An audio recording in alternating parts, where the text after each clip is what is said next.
Hello guys. If you like our content and you love scary stories, then subscribe, like, and write in the comments your scary stories so that we write your story.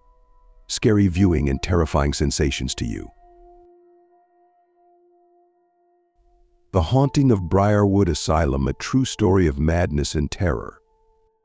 Part 1. The Forgotten Asylum.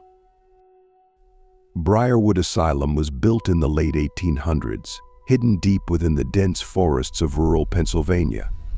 It was designed as a place for society's undesirables, those with mental illnesses, the homeless, and the troubled who had no place else to go. The asylum operated under the guise of care, but behind its thick stone walls, it was a place of horror, madness, and unspeakable cruelty. After its closure in the 1970s, Briarwood was abandoned, left to rot in the woods, slowly being reclaimed by nature. For years, the building stood as a decaying monument to the darker side of human history.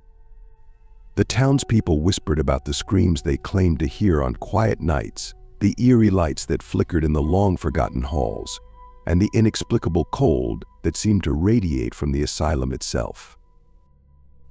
It wasn't until 2005, when a group of urban explorers ventured into Briarwood, that the true horror of the asylum began to resurface.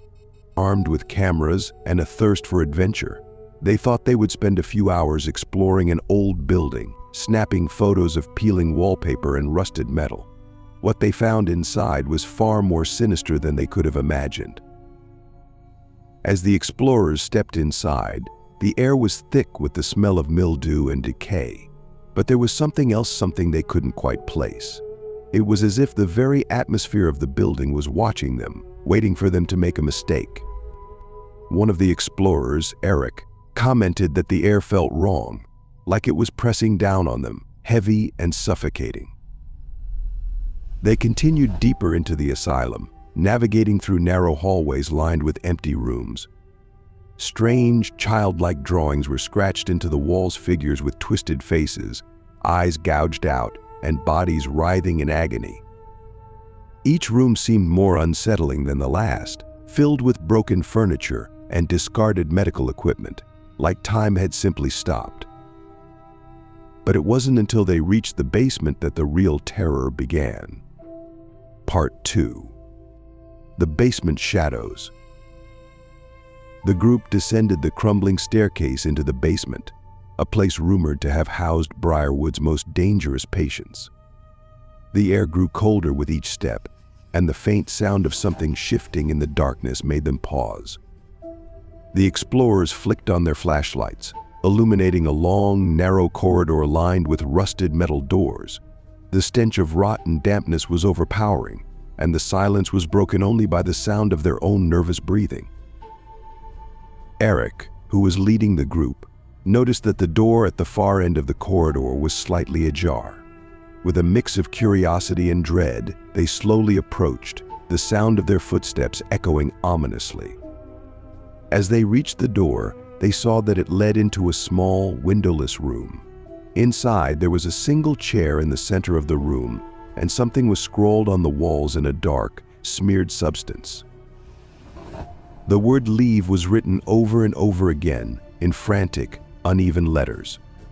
The temperature in the room dropped suddenly, and one of the explorers, Sarah, gasped as she felt something icy brush against her arm. She turned to see if one of her friends had touched her, but they were all standing several feet away. That's when the door slammed shut behind them with a deafening bang. Panic set in as they realized they were trapped.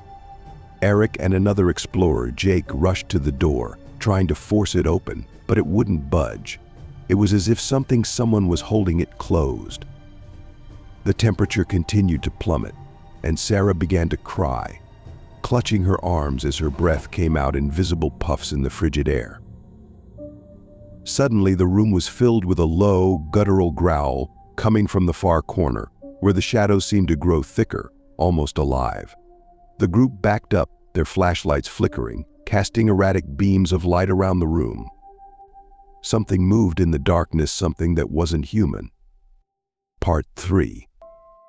The entity emerges. The flickering lights played tricks on their eyes, but there was no denying it now. Something was moving in the far corner of the room, where the shadows had gathered. The growl grew louder, more menacing, and the group huddled together, their breaths quick and shallow. Sarah clutched her camera tightly, her hands trembling as she tried to focus on the shifting darkness. Without warning, a figure lunged out from the shadows. It was tall and hunched, with limbs too long and distorted to be human. Its face was obscured by a dark hood, but its eyes, pale, glowing orbs, seemed to pierce through the blackness, locking onto the terrified explorers. It moved with unnatural speed, closing the distance between them in an instant. Eric screamed as the creature's long, clawed hand wrapped around his arm, pulling him toward the corner. The others scrambled to grab him, pulling him back with all their strength. For a moment, it seemed as though they were caught in a tug of war with the creature, its growls filling the small room, echoing off the walls.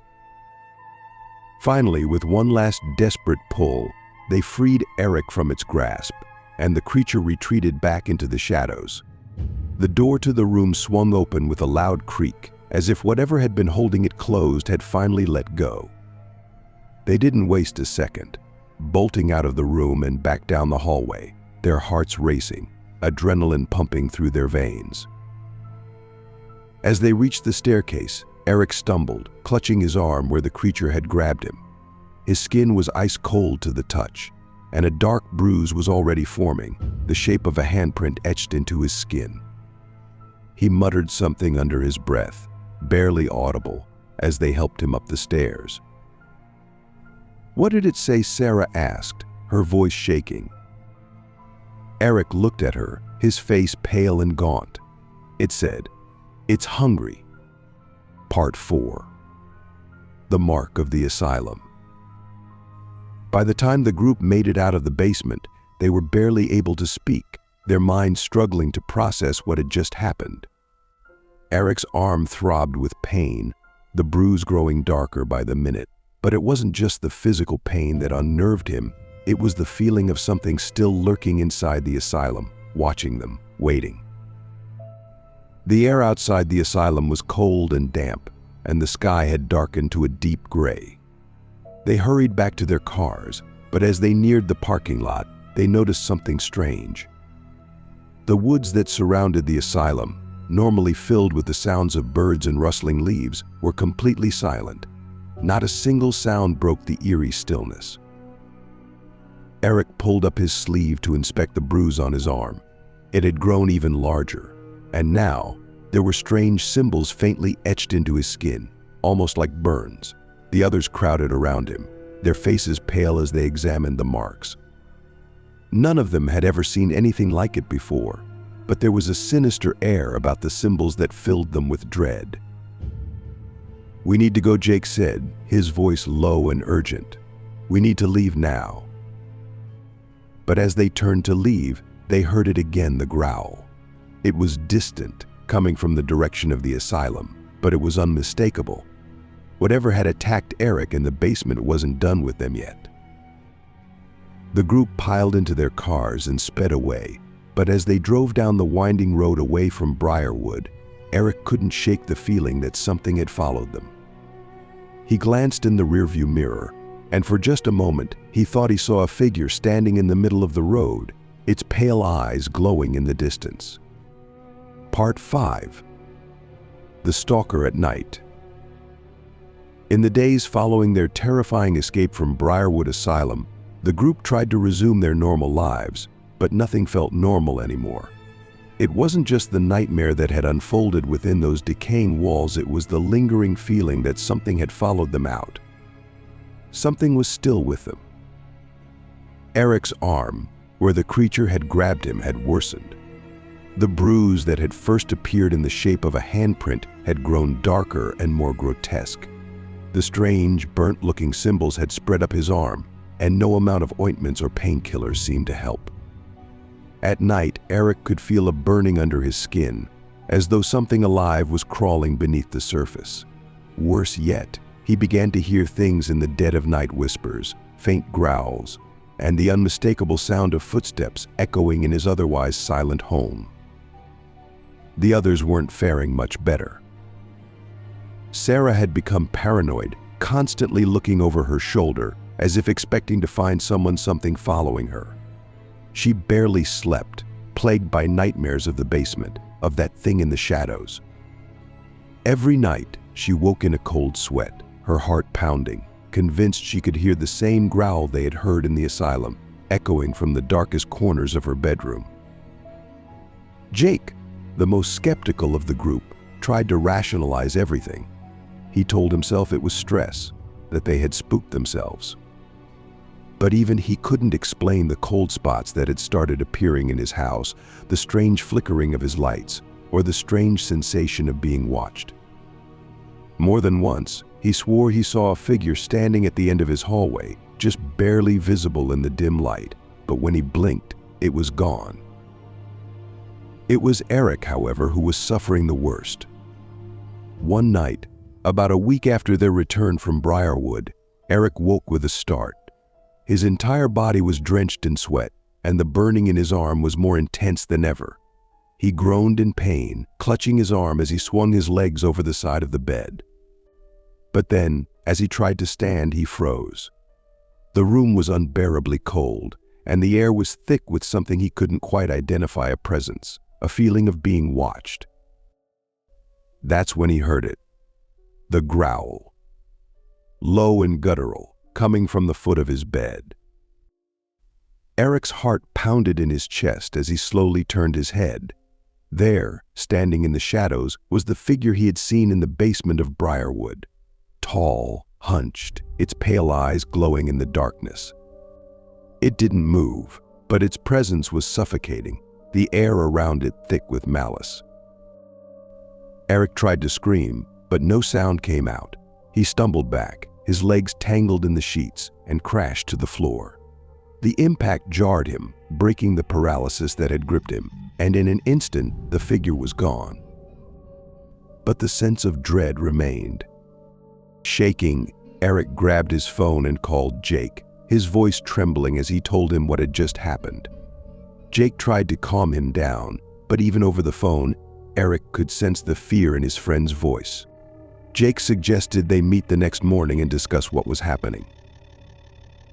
Something was clearly wrong, and they couldn't ignore it any longer. That night, none of them slept. Part 6. The Gathering of Fear. The next morning, the group gathered at a local diner, far from the ominous shadows of Briarwood Asylum. The sun was shining, the air was crisp, and for a brief moment it almost seemed like they could forget the nightmare that had been unfolding. But as soon as they sat down, the tension returned, thick and palpable.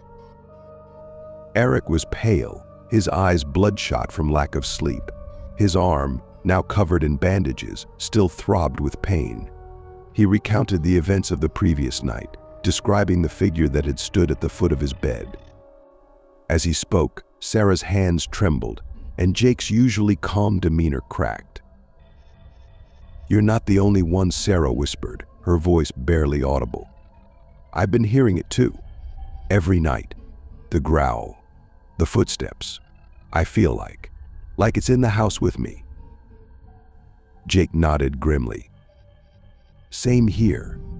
It's like we brought something back with us. I thought I was going crazy, but now I'm sure of it. Whatever was in that asylum, it followed us."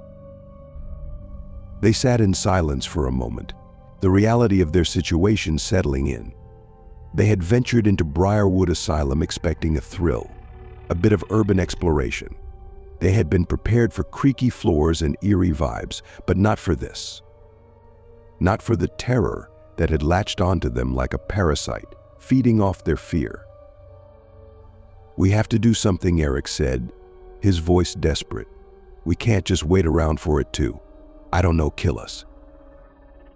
Sarah looked up, her eyes wide. "Do you think it can kill us?" Jake frowned. "I don't know. But we can't take any chances. We need help." The conversation shifted to finding a way to rid themselves of the entity that had attached itself to them. None of them knew where to begin. Exorcisms, cleansings, the whole thing sounded absurd, but so did the idea of being haunted by a malevolent force from an abandoned asylum. They agreed to do some research, to find someone who could help them before it was too late. As they prepared to leave the diner, Sarah froze, her face draining of color. "What is it?" Jake asked, his voice filled with concern. She pointed to the window. "It's here." The others turned to look, but saw nothing. The street was quiet, filled with the usual morning bustle. But Sarah's eyes were locked on something none of them could see. "It's watching us," she whispered. Part 7. The Descent into Madness. The haunting escalated after that day. Eric's nights were plagued by the same dark figure standing at the foot of his bed, sometimes moving closer, its glowing eyes burning into him. No matter how many times he blinked or screamed, it would not disappear until it chose to. His health deteriorated rapidly. He lost weight, couldn't sleep, and the marks on his arm began to spread further across his body, like a disease creeping through his veins. He visited doctors, but none could explain the strange symbols etched into his skin. They dismissed it as some sort of allergic reaction or stress-related disorder, but Eric knew better. The entity was marking him, claiming him. Jake and Sarah weren't spared either. Sarah's once cozy apartment had become a nightmare. At night, her lights flickered incessantly, and shadows moved where there should have been none. One evening, as she stood in her kitchen, she saw a reflection in the window, a tall, hunched figure standing behind her. When she turned around, there was nothing there, but the dread was suffocating. Jake had tried to take matters into his own hands, searching for experts in paranormal activity. He found a local medium, someone who claimed to be able to communicate with spirits and cleanse homes of negative energies. Desperate, Jake invited the medium into his house, hoping for some relief. But the moment the medium stepped inside, she recoiled. "There's something here," she whispered, her voice shaking. "Something. Old. It's not human." Jake's stomach churned. "Can you get rid of it?" The medium shook her head. "It's too strong, too angry. I can't help you." That night, the growling started again. This time, it was louder, closer. The shadows that flickered at the edges of Jake's vision began to solidify, taking on a shape that he recognized all too well. The entity was no longer content with lurking in the dark, it was coming for them. Part 8. The Ritual of Desperation. Realizing they couldn't fight this thing alone, the group turned to the only option they had left: an ancient ritual they had found in a book on the occult. The ritual claimed to banish malevolent spirits, though none of them believed in such things before this. Now, they were willing to try anything. They gathered in Eric's house, the one place they all felt the entity was strongest. The air was thick with tension as they prepared the ingredients for the ritual: salt, candles, and an old relic Sarah had found in a local antique shop that supposedly held spiritual significance. They followed the instructions carefully, drawing symbols on the floor, lighting the candles, and chanting the words from the book. For a moment, nothing happened. The room was silent, save for the crackling of the candles. But then, a cold wind swept through the house, extinguishing the flames. The growl they had all come to dread echoed from the shadows, and the temperature dropped dramatically. Eric, standing in the center of the circle, felt something brush against his arm, something cold and sharp, like a claw. He screamed, collapsing to the ground as the symbols on his skin began to glow, burning with a searing pain. The others tried to help him, but they were frozen in place, their eyes wide with terror as the shadows in the room began to move. The entity had arrived. Part 9. The Final Confrontation. The room descended into chaos. The entity manifested fully, its dark, twisted form filling the space with an overwhelming sense of dread. Its eyes glowed brighter than ever, locking onto Eric as he writhed on the floor in agony. The symbols on his skin pulsed, as if responding to the creature's presence. Jake grabbed the book, frantically flipping through the pages, looking for anything that could stop the entity. But the words blurred before his eyes, and his hands trembled so violently he could barely hold the book. The entity moved closer, its growl filling the room, the sound vibrating through their bones. Sarah screamed as one of the candles was knocked over by an unseen force, the flame briefly illuminating the creature's hideous form. It was hunched, with elongated limbs and a face that was more shadow than flesh. Its eyes, glowing with a pale, sickly light, were fixed on Eric, who was now unconscious, his body twitching as the symbols burned brighter. Desperate, Jake remembered the relic Sarah had brought. It was supposed to be a protective talisman, though none of them had really believed it would work. Now, with no other options, Jake grabbed the relic and held it up toward the entity, shouting the final words of the ritual. For a moment, the entity paused, its eyes flickering. The growling stopped, and the room was plunged into an eerie silence. The air grew even colder, and the shadows seemed to pull back, as if retreating. But then, the entity let out a deafening roar, and the relic shattered in Jake's hand. The force of the explosion knocked them all back, and the shadows surged forward, engulfing the room in darkness. Part 10. The Aftermath. When they awoke, the sun was just beginning to rise, casting a pale light through the windows. The house was silent, the air no longer cold, and the oppressive feeling of dread had lifted. But the room was in disarray, furniture overturned, candles scattered, and the remnants of the ritual circle smeared across the floor. Eric was the first to stir. The symbols on his skin had faded, though they left behind faint scars, a permanent reminder of what had happened. He groaned, sitting up slowly, his body aching all over. Jake and Sarah were still in shock, their minds struggling to process the events of the night. They had come face to face with something beyond their understanding, something that had nearly destroyed them. And though it was gone now, they knew it would never truly leave them. As they stood in the wreckage of Eric's house, they realized the truth: the entity hadn't been defeated. It had simply retreated, biding its time. The haunting wasn't over. It never would be. And somewhere deep in the shadows, it was still watching, waiting for its next move.